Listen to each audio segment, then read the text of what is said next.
Alright, hello friends, and welcome back to some more The Divine Speaker. I don't know what to say besides to just begin, so let's just begin. The most awkward beginning in the world. It's not that far from here. Follow me. Fawn basically bounced out of the room, down the ladder, and onto the forest floor. I followed after him, not quite sure where this was headed. Me neither. I followed Fawn for a few minutes before he stopped in his tracks and peered out between the trees. We're here. Follow me carefully. Okay. He started climbing down the shallow slope with ease. I watched him for a moment, but came to the conclusion that it didn't look too difficult. I bet it is. Apparently I was very wrong. What? The ground slipped out from under me. Rocks rolling down the slope. Before I could slip over, Fawn reached out and grabbed my hand. Careful! It can be a little slippery here. Keep holding my hand and we'll go down together. Absolutely. I watched the ground more carefully this time, embarrassed that I'd slipped up after he warned me. With Fawn's hand strong against mine, we descended slowly, and we eventually got to the bottom of the steep hill. It's here. Look. He parted the last of the tree branches that stood in our way. Okay. The scene before me was right out of a fairy tale. A large lake was spread out in front of my eyes, the night sky brimming with stars as far as I could see. In the darkness of night, the lake became a mirror. It reflected those stars right back at the sky, not to be outdone. It's beautiful. I've never seen anything like it. Back home, I never would have known this existed. A million words spun around in my mind, but I didn't know where to start. Who knew something like this could exist? I sat down with Fawn, entranced by the scene laid out before me. I thought you might like it. You see, this lake's full of all kinds of fish. Mostly the kind that would like to eat you for dinner. Okay, why do we have our feet in it? He giggled a little, that joy-filled smile returning to his face. But that doesn't stop it from being beautiful. The world isn't just black and white. There's things in the middle, too. And I think this forest is one of those things. You didn't look very convinced earlier, so I just wanted to show you that even a dangerous place like this can be somewhere you can call home. It's all about how you look at it, your perspective on things. He quickly withdrew his hand from mine. I forgot he was even holding it. This is a pretty big lake, though. It's strange that it's not on the map. Raen, I know I'm going to absolutely blow your mind here. I think you're being lied to.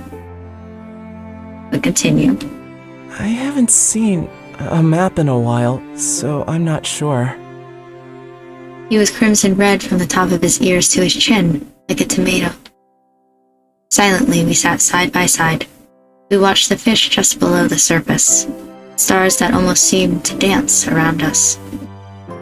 But secretly, I watched Fawn's profile. The moon made his pale skin look even paler, as if he were glowing. Maybe it's a strange thought, but it was almost as if he was a part of the forest. He fit in perfectly. As much as the trees, the fish, the stars, he belonged. When he caught me staring, he looked away in embarrassment. Anyway, let's head back now. It'll start to get cold soon. Right. I'll try not to slip over this time.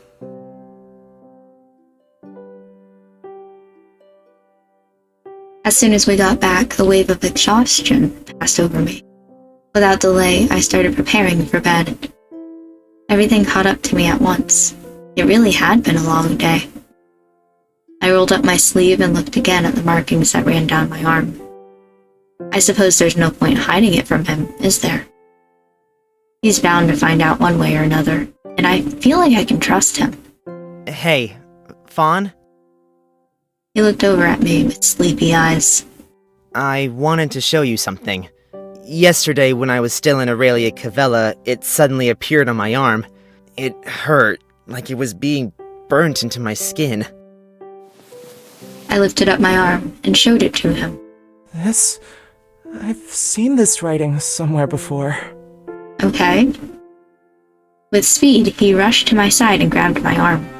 He brought it close, examining my markings. Before I was here, I've definitely seen this somewhere. I watched him excitedly, but to no avail. No matter how hard he thought, it wasn't coming back to him. I'm sorry. How did it happen?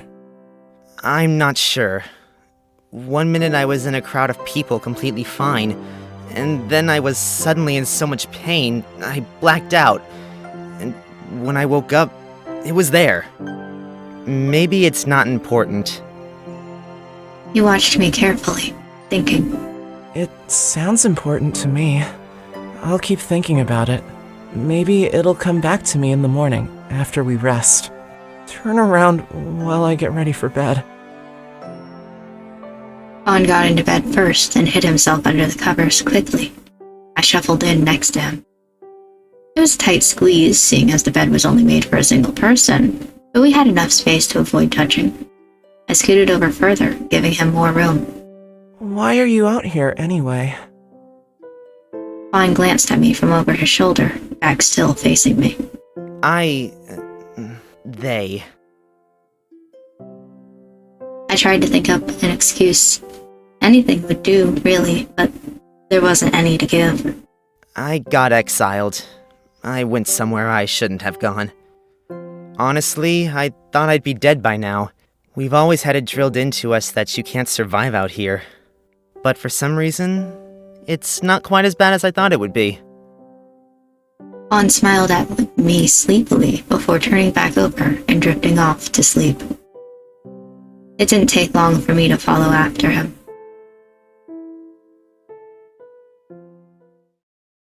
Open your eyes. No. It's bedtime. Protect. Heal. Destiny. Open your eyes. Open your eyes! I woke up with a start, sweating and shaking. My heart was beating hard in my chest, the sound echoing through my head. I understand why Raen is screaming. Why is Fawn? Fawn sat up at the speed of light, jumping to his feet. What is it? I took a moment to calm my breath, waiting for it to return to normal. No, nothing. I just had a weird dream. I keep having the same one. Oh my gosh. I thought you were dying or we were being attacked or something. But what happened in your dreams to scare you so much?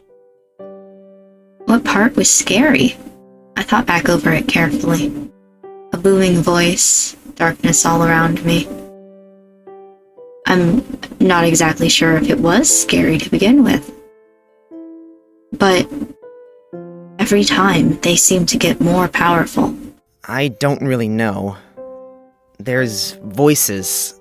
Loud, powerful, booming voices. They keep telling me something. To open my eyes about destiny.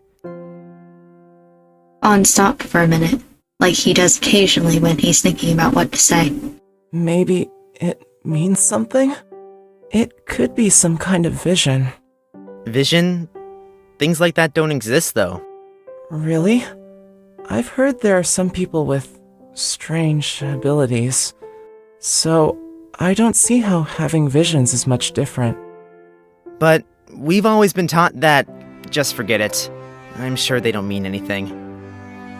Everything you have been taught is a lie. I'm sorry. You might be right.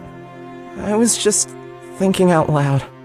You know, you don't need to apologize so much. Especially not for talking.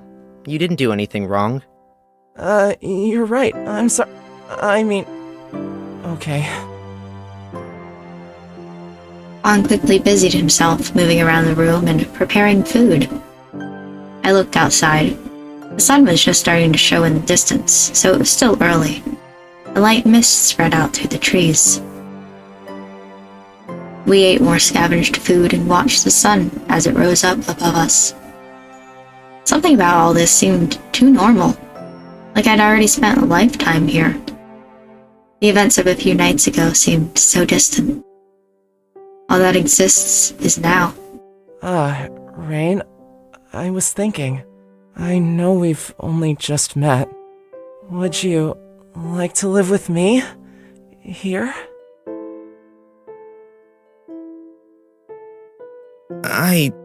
Seriously? You'd let me do that? Well, I've just been here alone for a long time. I think if you left now, it would start to get a little lonely. It's interesting the way that this game seems to push you towards Fawn. I like Fawn, but it's we just don't know him that well to be okay, that this feels natural. I can teach you how to live here.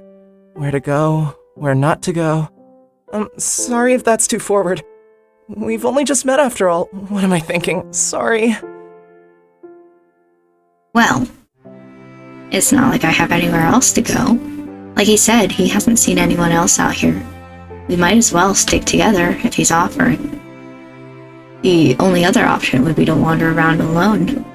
I don't ever want to repeat of my first night out here. Alone, old, scared. Plus, he has the kind of face that makes me want to look after him.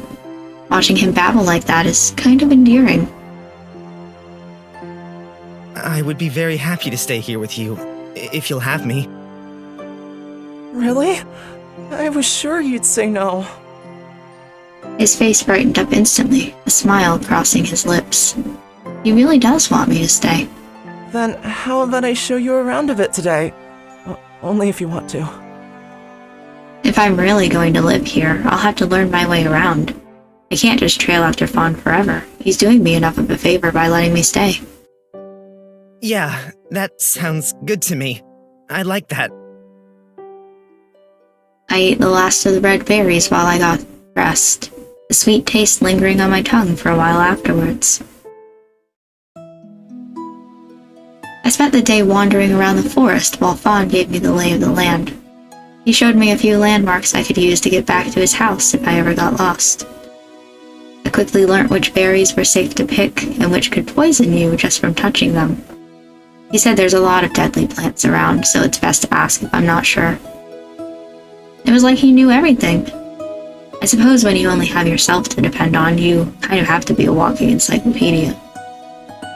His eyes lit up as he explained topic after topic. It was obvious he really enjoyed having just someone to talk to. Actually a little sad that he's been all alone these years. Oh, I kind of forgot about it before, but do you ever cook anything? I notice you've only eaten vegetables and fruits. Cook? Anything? Yeah, like on a stove. Or maybe you just use a fire. I'm actually pretty good at cooking. No, I don't usually. Fire is... Hot? No, I usually just eat fresh food. Huh, I see. Well, I'd love the chance to cook for you at some point. The sun was high overhead, swimming in the vast blue sky. There wasn't a cloud in sight, yet it still felt cool as a soft breeze washed over us. We've spent the day so far walking from place to place, exploring and talking. Aurelia Cavella felt like so long ago already. Honestly, it was fun. My chest felt light for the first time in days. Just like hanging out with a friend. It felt normal. Slowly, with all the time in the world, we'd been collecting items for the riverbank we'd met at just yesterday. A worn blanket, slightly damp, but Fawn assures me it's still usable. A vase, the handle off a door. Where does all this stuff come from, anyway? I glanced towards Fawn, who was struggling with the mountain of random objects in his arms. He'd drop something, go to pick it up, then drop 5 more things in the process. Give me some of those. Thank you. As for where it all comes from... He looked out into the distance, quiet for a moment. I think this river connects to a large town, not far from here.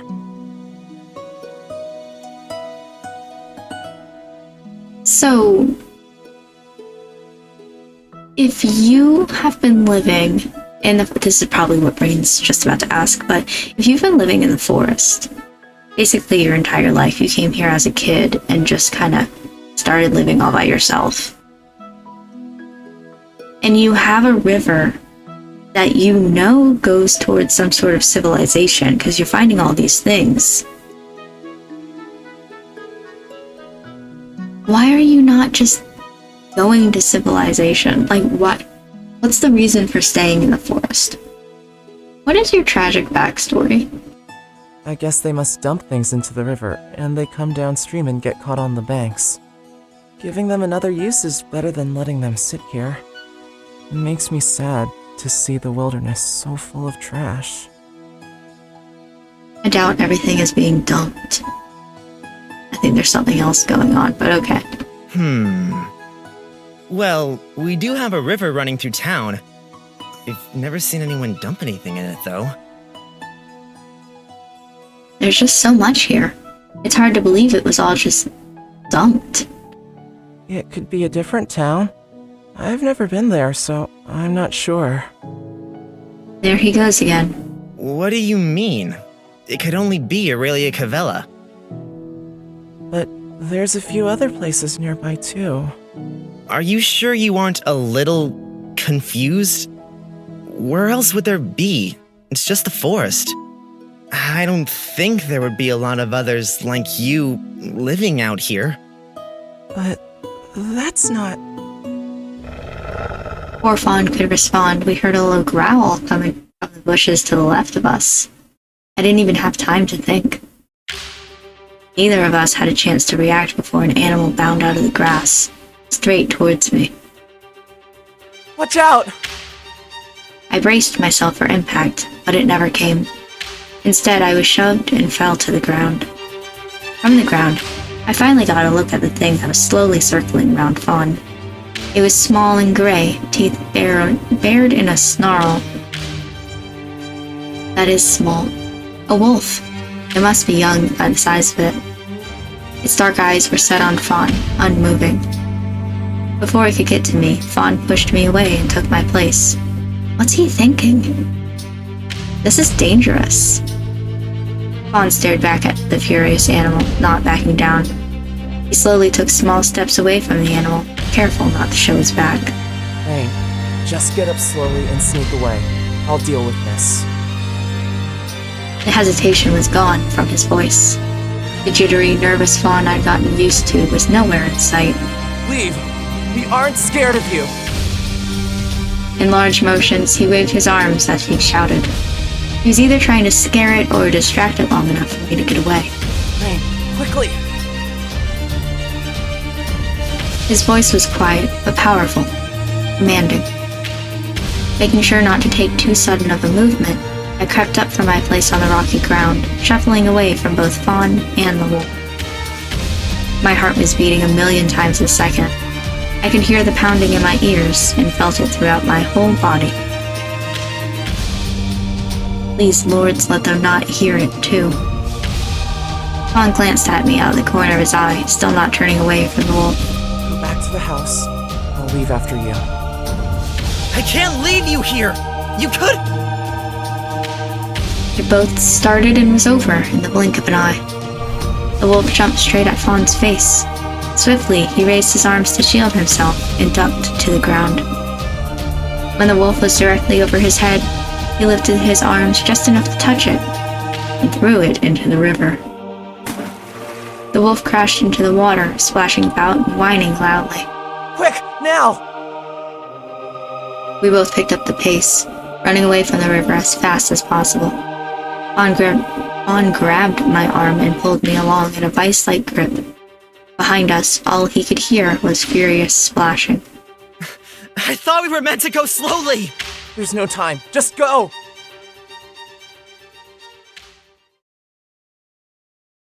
Fawn nearly pushed me up the rope, hurrying me into his house. As soon as he reached the top, he pulled it up after us. I collapsed to the floor in a heap, panting. Fawn did the same. What? What just happened? I don't know. They've never been aggressive towards me before. We're friends. Or at least, I thought we were. He usually listens to me.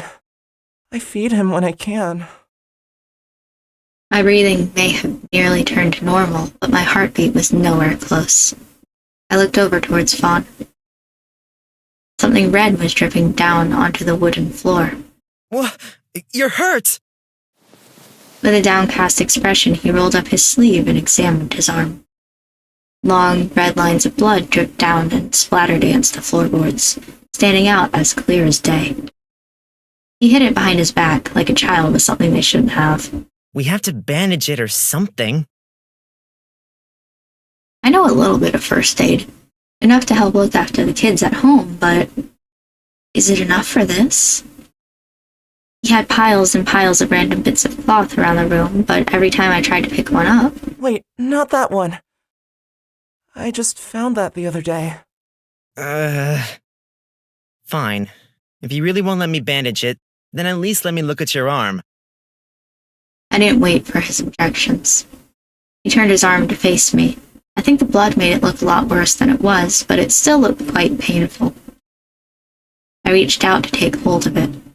You could have been killed. You need to be more... Lies. You have been lied to.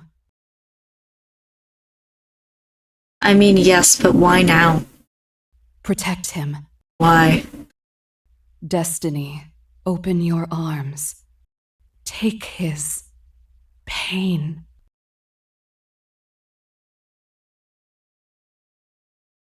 Okay. Where am I? A loud voice boomed through my ears. I couldn't see anything. It was just me, the darkness, and that voice. In the distance, I could see a light, bright like the sun on an early summer's day. I reached out towards it, my fingertips barely brushing against the cool radiance. Raen, what's wrong? Oh, just talking to the voices in my head. When I opened my eyes, I hadn't moved after all.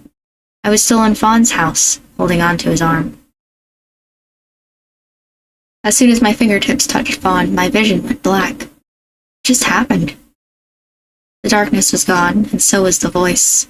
Everything was back to normal. Before I could open my mouth, a bright light flashed out between Fawn's arm and my hand. The pain started in my fingertips and traveled upwards, all through my arm. An agonizing, burning pain, not unlike that day. Before my eyes, the wound on Fawn's arm stitched back together, till all that was left was a line of dried blood. Huh?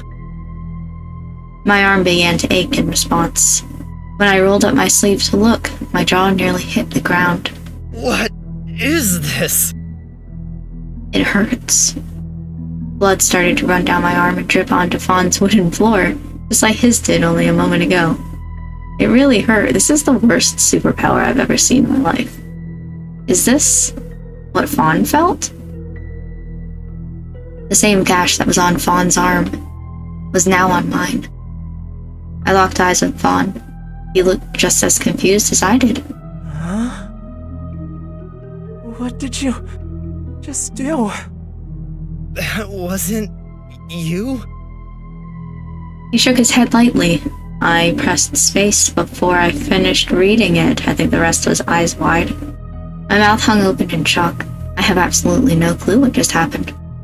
I don't know. I've never...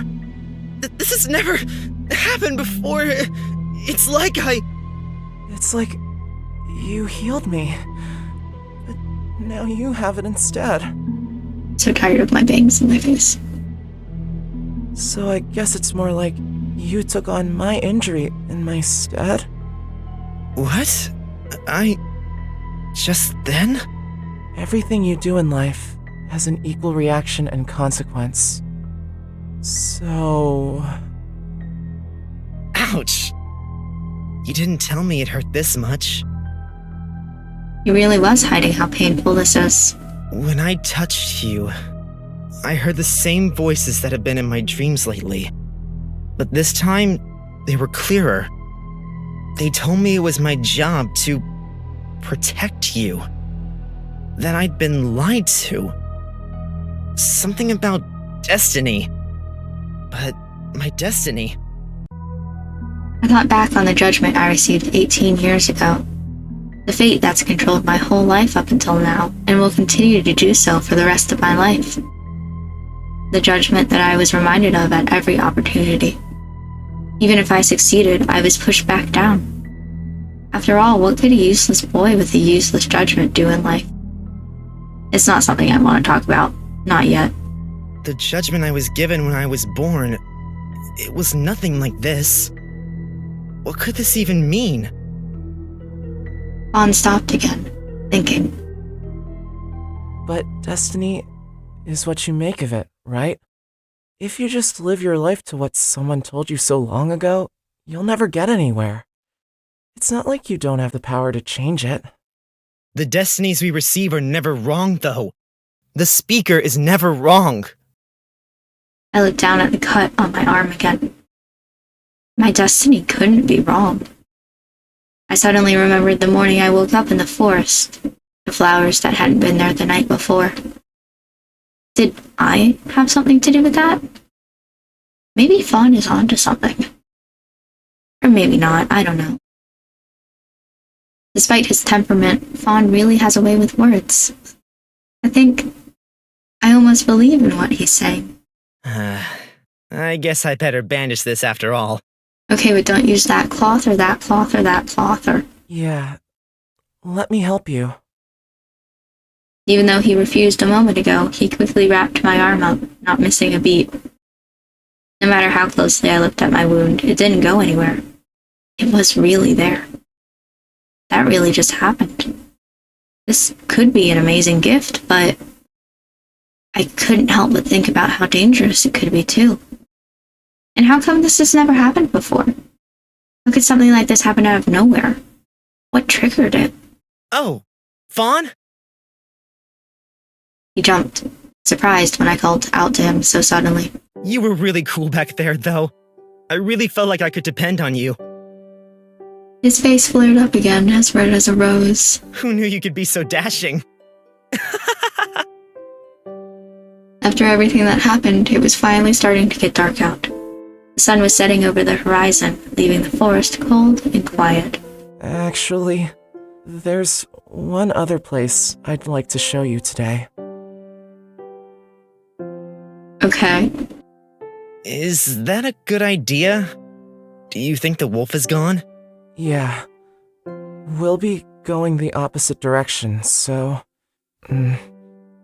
I wasn't actually going to show you this, in case it frightened you. But I feel like I should. It's the right thing to do. We finished wrapping my injury in makeshift bandages, and I pulled my sleeve down. What does he mean, in case it frightened me? What is it? Well, it's kind of hard to explain, but I think you've already seen the effects of it. If your arm isn't hurting too badly, will you come with me? I know how much it hurt, so you don't have to force yourself. He doesn't usually look so serious, and his words are making me a little nervous, especially after what happened earlier. But I guess after his performance before, I feel like I can depend on him if anything goes wrong.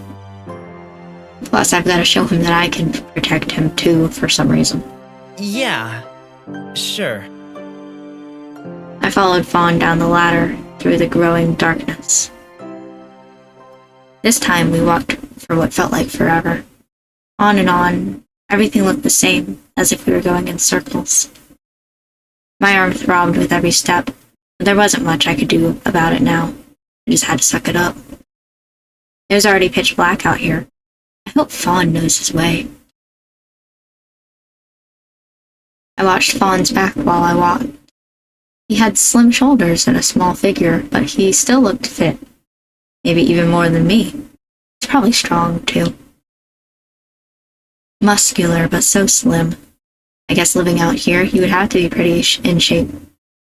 I wonder how long he's been truly alone. Why? It isn't my place to be nosy, but I can't help but wonder. I don't think he wants to talk about it, though, and I won't push him. His short hair was messy from running earlier.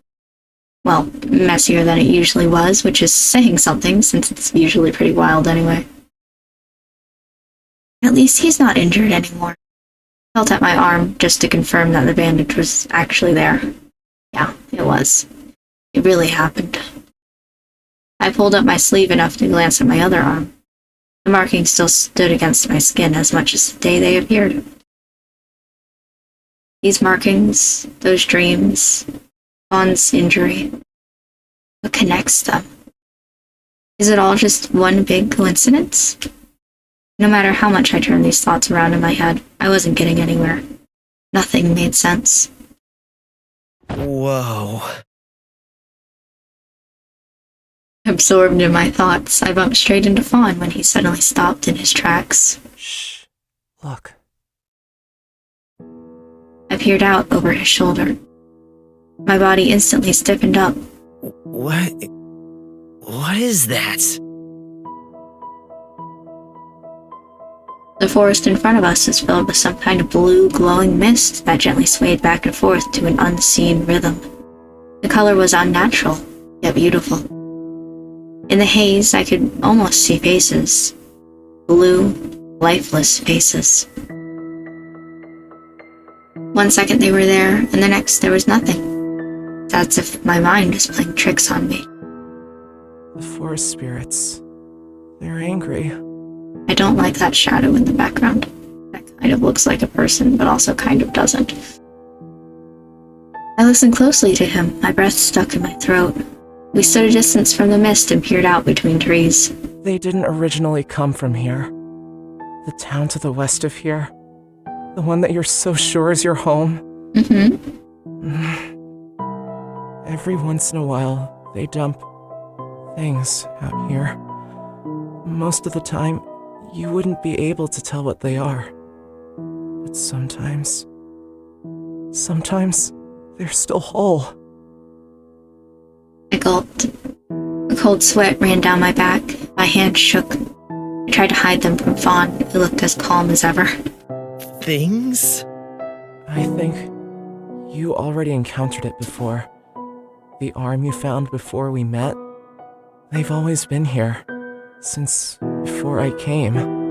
But they're angrier, more now than ever. It's like they're sticking around for some reason, but they don't really want to be here. Fawn's voice is so quiet I can barely hear him, but also simultaneously, the volume is up all the way, I swear. I can't think of any reason for such a large amount of bodies to be piled up the way they are. Lately, the flowers haven't bloomed as early. The leaves have fallen from the trees much more quickly. Fruits and vegetables barely grow. The animals stay in my house for safety or hide far away. Something's going on. Plus, that wolf from earlier. The forest seems angry, like it's lashing out at something that hurt it. Got back to home, to Aurelia Cabela. They've been dumping bodies out here?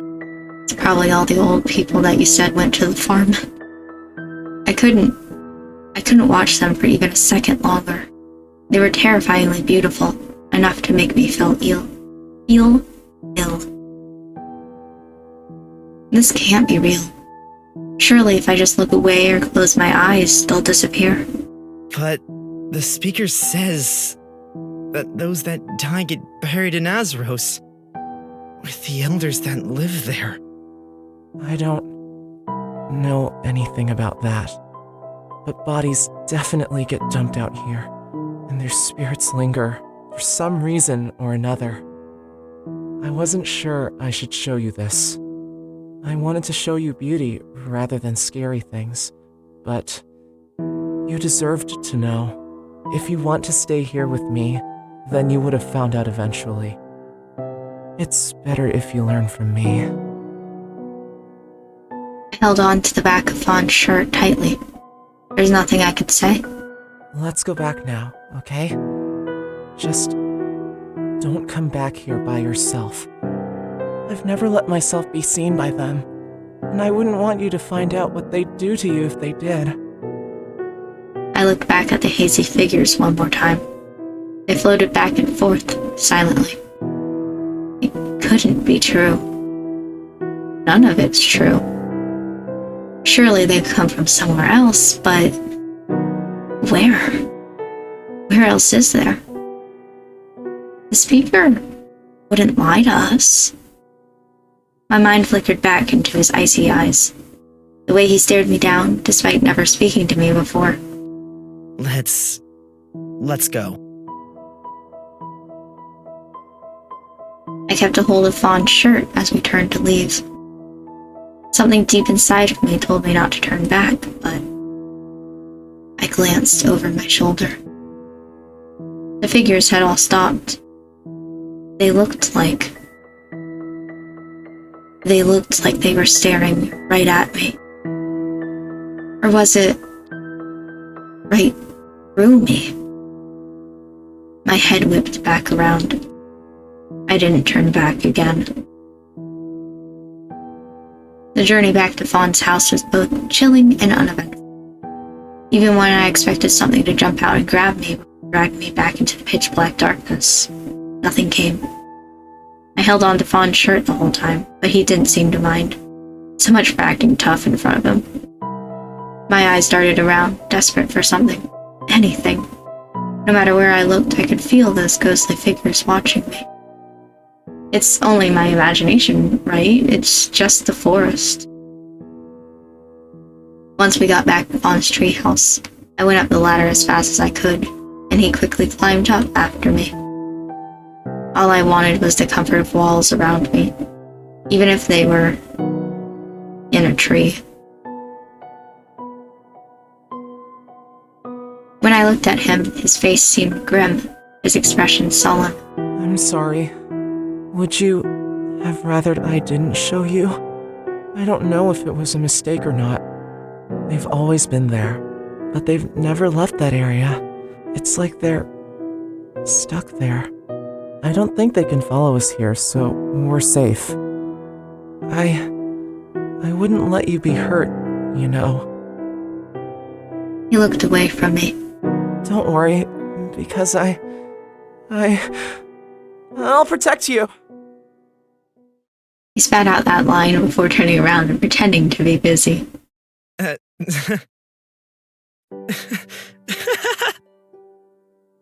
He rolled back around, his face bright red. What's so funny?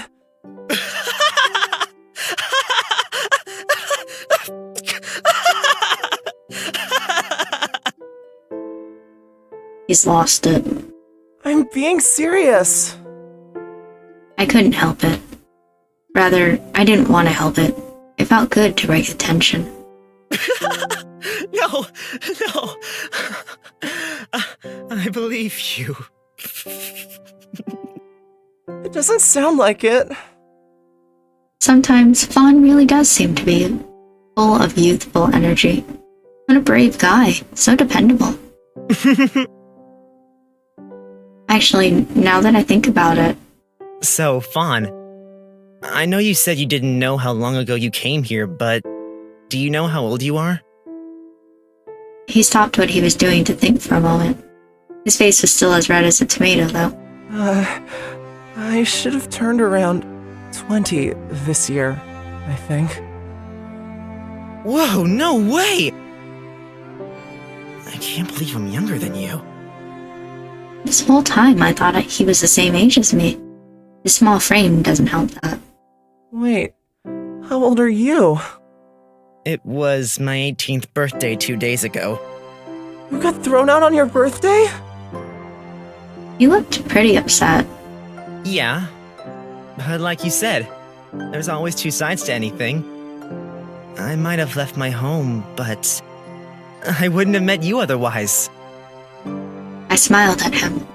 I wasn't even really exaggerating. It's true. Bad things have happened, but Fawn's been the only reason I've survived out here. So I have to look on the bright side. Honestly, it feels like we've known each other for much longer than we actually have. It feels natural to be this close to him. I wonder if it's because of his personality? It makes me want to trust him, to get to know him. He covered his bright face up with his hands so I couldn't see him. Sometimes you say the most romantic, corny things. It's embarrassing. How do you come up with these lines? Romantic? I thought the word over in my head.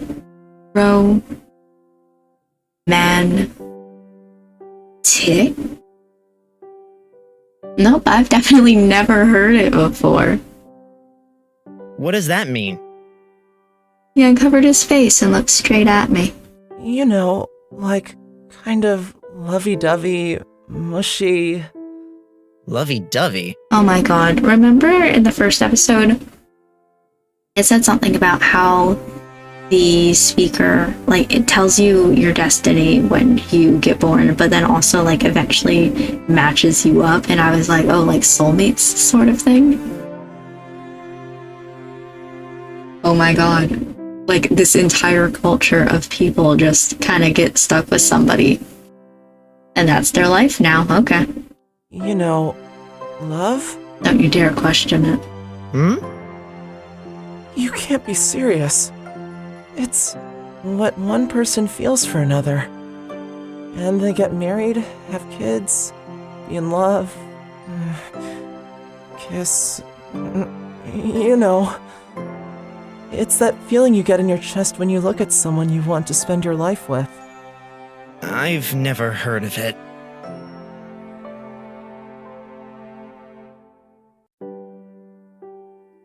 Maybe this is some kind of forest lingo. Should I try to fit in? Haven't you seen people in your village in love? With children? At home. Of course we have children. The speaker usually just pairs people together. We don't get to pick who we end up with. Most of the time it's people of similar positions or class. Then they have children. This world is a fucking dystopia. But I've never heard of love, or kissing, or marriage. You don't have love? Are you telling me it doesn't exist there? How can that be true? How could anyone survive without love?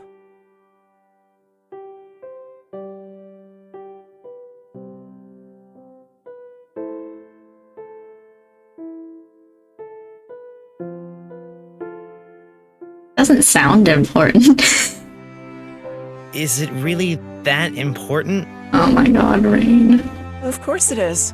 When you love someone, it's magical. Have you ever loved someone? What? I don't know. He's lived in the forest for pretty much his entire life. What is his answer supposed to be? Yeah, my bird? Well, in certain parts of the world, yes. Squirrel? Fox? Before I could ask any more questions, he leapt into the bed and buried his face in his pillow. I'm suddenly really tired. Good night. Okay. He seemed kind of embarrassed. Is love embarrassing? How come I've never heard of it? I laid down on my back next to Fawn, arms behind my head. More and more questions. Am I ever gonna get some answers? Hey, Fawn? No response. Either he's too embarrassed or he's already asleep. I quietly stripped down to my underwear. I should think of a way to thank him properly. With my eyes closed, I went over everything that's happened in the last few days. This marking, that red-headed man, the speaker. You look just like your father did.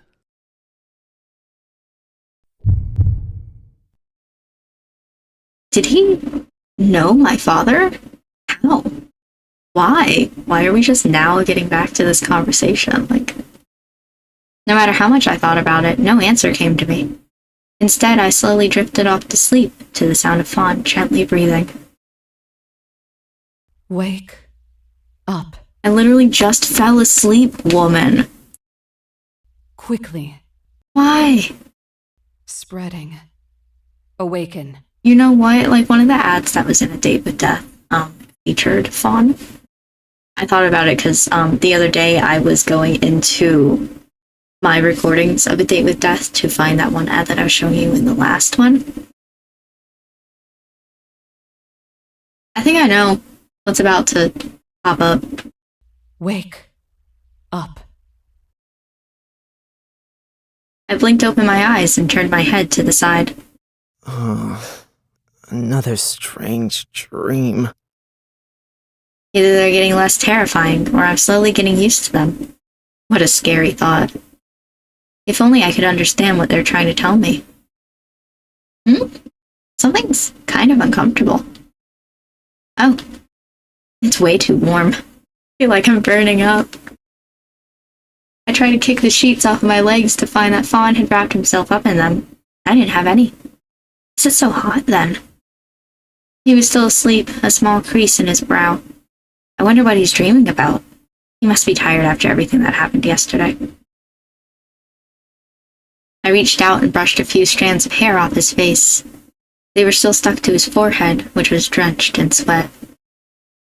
I glanced around the room. There was some kind of faint glow shining through the floorboards. What? Surely it isn't morning already. When I looked towards the doorway, the sky was still dark. What's that noise? Something's not right.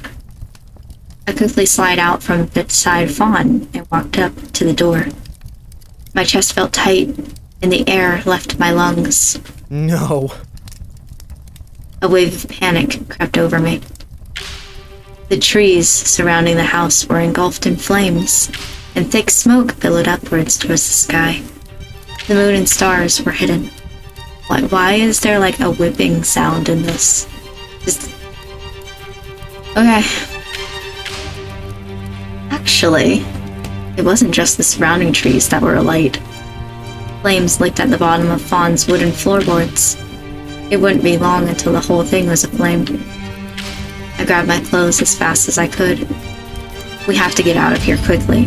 Not just quickly, but now. Fawn, get up, quick! I shook him until his eyes opened. There's a fire! We need to get out of here, now! The heat was just starting to make it difficult to breathe. If we wait much longer... I grabbed my things while Fawn scrambled out of bed.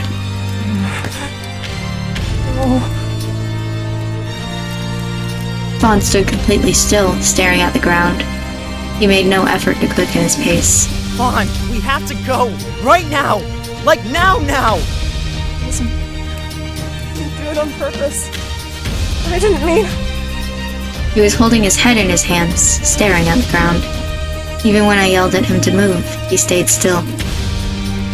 We have no time for this. I grabbed him by the hand and pulled him towards the doorway.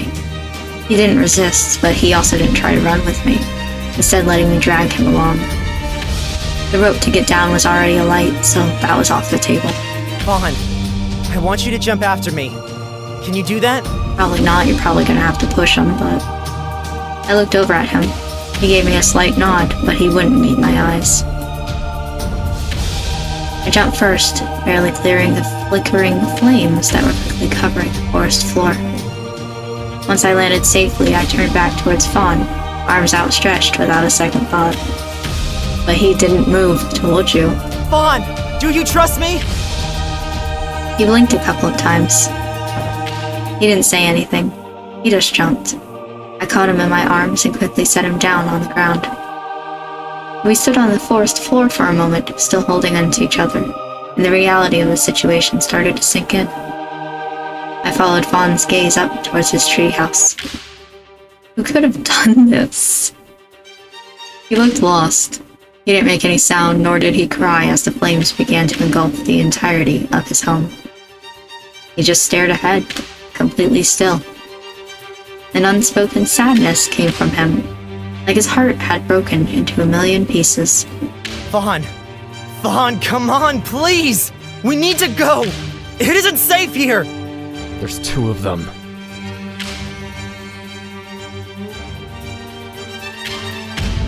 Shouldn't it be only 1? I didn't hear anything about 2. Is that a voice? My ears perked up at the sound of talking. Someone else is here. And who are we talking to? I couldn't work out which direction the voice was coming from, through the crackling and popping of the flames. I tightened my grip on Fawn's arm. He's still just staring. The smoke was beginning to get thicker, and the longer we stood here, the harder it was to see. I just want to know, I don't know, the relationships here of characters and, what's going on that-wise? And not so much, how did the house get set on fire, because it's getting pretty difficult to breathe. Where's our other guy? I've lost visuals on him. Nothing good ever comes from working with the likes of him anyway. Okay. There's more than one of them. This is bad. If I can't get Fawn to move now, we'll either be cooked alive or found by whoever is looking for us. Fawn, listen to me. I think whoever caused this fire is still here. We really have to go, now. I didn't. I grabbed his shoulders and turned him to face me. Please, Fawn. I gave his arm a little pull, and this time he followed behind me easily, but his eyes were empty. He didn't say another word. The falling embers were lighting the grass around us on fire faster and faster. Every direction was getting completely engulfed. If we don't find a way quickly, thank the gods it isn't windy out. We had only made it a short distance before Fawn came to a halt. What's wrong? There, to the left. The left? My eyes followed his in the same direction. I could see 2 figures in the distance, approaching Fawn's home. It doesn't look like they've seen us yet. It seems like they're looking around the burning shrubs, searching. They must be looking for us. Fawn's house looked ready to collapse, and the fire still burned as strong, if not stronger, than before. Yet they still searched. We need to be as far away from this as possible, right now. Risking their lives like that, are we that important to them? Shouldn't you be running? There is a whip reason for the sound in the background. Okay. Who? Another voice, different from the ones I'd heard earlier, shot out between the sounds of crackling fire. While Fawn and I were preoccupied with watching the other 2, we didn't notice another coming from the right of the tree line. The third person came into view. He was close. Close enough that if I took a few steps forward, I'd be able to touch him. Wow, that is rather close. My first thought was to ask for help, but a tug on my hand stopped me in my tracks. Wait. He's armed. No way. Ah, you noticed. The man chuckled faintly. In his hand, what is that? It looks like some kind of rope. That's the least of our worries by the looks of it. In his other hand, he held a dagger. This is dangerous. I think we should... You know, it was way too easy to follow you out here. You don't exactly try and cover up your tracks, do you? If I was in your shoes, that would be the first thing I'd do. Guess we can't all be as wise as me, though. Follow? Fawn pulled at my hand again, until I was standing directly behind him, placing himself between us. When they told me I'd be tracking some guy out into the forest, I was a little worried. But you know what? The thrill of catching you here is worth it. Those teeth are very detailed and a little bit scary, but... He took a step towards Fawn and I. I flinched. The cold shiver ran down my back, and I could feel myself covered in sweat. Have I heard that voice before? I searched desperately through the thick smoke. He was tall and slender, but most of his figure was obscured. Red hair? The only thing I could make out on his face was a sly grin. I wouldn't call that sly, but okay. I could hear Fawn whispering to me, desperation in his voice. Raen, we need to run A loud creaking noise came from behind as the first part of Fawn's house began to crumble to the forest floor. The other two men were still at the base of the tree, the debris just missed them. They continued their search, oblivious to what was happening over here. Fawn tightened his grip on my hand. I wouldn't be surprised if it bruised later. Fawn, I think that could be...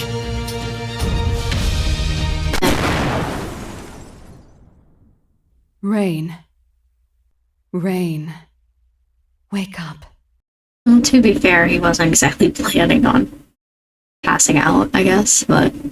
Safety. Find him. Go.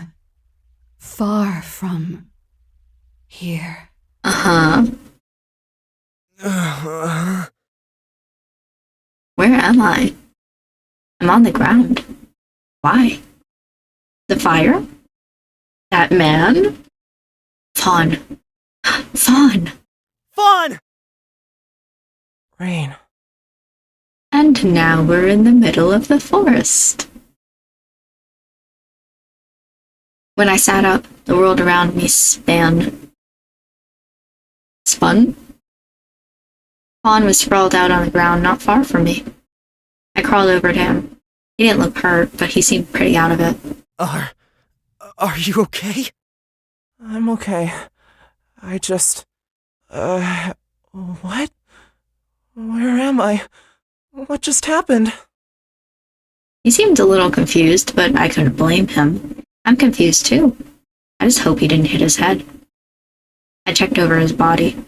He has a few scrapes, but it didn't look like he was bleeding. Few. Slowly, I glanced back towards Fawn's house. Well, where it used to be, but now it's just a mountain of debris. What exactly just happened? It was falling, but then... all I remember is a loud bang. I think... it exploded. Did you have something explosive in there? The ground and trees around us were slightly charred, but the worst of the flames had gone down. Only embers were left sizzling on the ground. My throat felt hoarse from the smoke. I wish we had something to drink. Everything that Fawn had is gone. Everything he owned, collected, loved. You don't even know that word. Why are you using it? I'm so sorry. What am I meant to do now? This is all my fault. I'm being punished. Or? It's not. Those people. What's left for me now? His question hung in the air, lingering. I don't know what I can say to him. What can you say to someone that has lost everything? Nothing. There's nothing I can do to make this better. That makes it even more painful. My friends, where are they? I'm sorry, Fawn. I wish I could do something. Sitting here wasn't going to solve anything, though. I pushed myself onto my feet, swaying a little at first. The smoke definitely went to my head. I'm going to see if anything survived the... Do you think? Fawn glanced up at me from where he was seated on the forest floor. The other people? I don't know. I'll come with you. I held my hand out to Fawn and pulled him up beside me. This is just... too awful. I looked sideways at Fawn, glad to have him by my side. I don't know exactly what we'll find over there, and I'm worried about those strange men. Are they still nearby, or... We walked back towards the smoldering pile of wood where Fawn's house once stood. I could see Fawn's treasures littered about on the ground, most of it burnt to a crisp and barely recognizable. I crouched down to the floor and pushed through the ashes and rubble. I picked up a little wooden toy, untouched by the fires somehow. An animal. A small, smad smile came to his face when I held it out to him. Thank you. I'm sorry. I feel like if I wasn't here, none of this would have ever happened to you. Well, I can't handle this guilt. My chest feels heavy, like it's slowly consuming me. I'm the first person he's ever seen out here, and he showed me kindness when he didn't have to.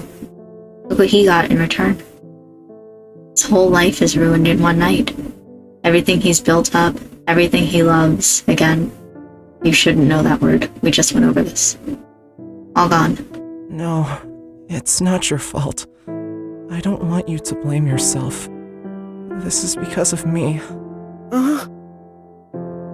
I don't know how much longer I can hold back my tears. We worked together to move some of the debris until we finally made out some scraps of fabric, all melted to the lifeless bodies underneath them. As disgusting as it was, I couldn't look away. They were people too, even if what happened to Fawn was probably their fault. I guess they didn't survive. The two men were half crushed underneath the rubble. They didn't stand a chance. I hope for their sake they died quickly when the tree collapsed rather than slowly in flames.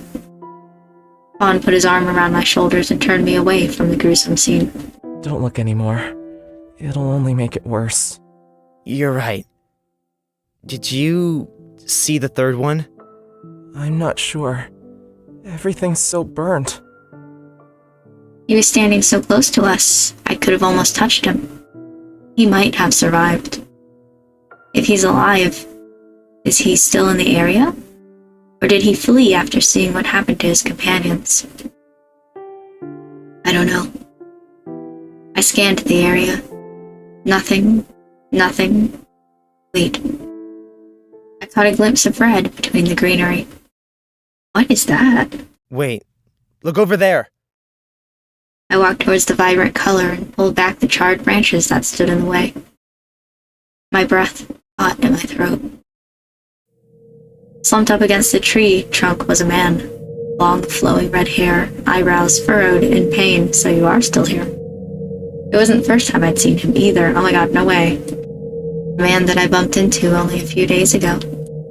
The one that told me about the Speaker's archives. A man from Aurelia Cavella. Is this a good place to end it? I'm a little bit over again. But this feels really good for like, oh no, what's gonna happen next? Cliffhanger-esque ending? I don't know. It's just, listen, this game is so hard to figure out where to stop my videos.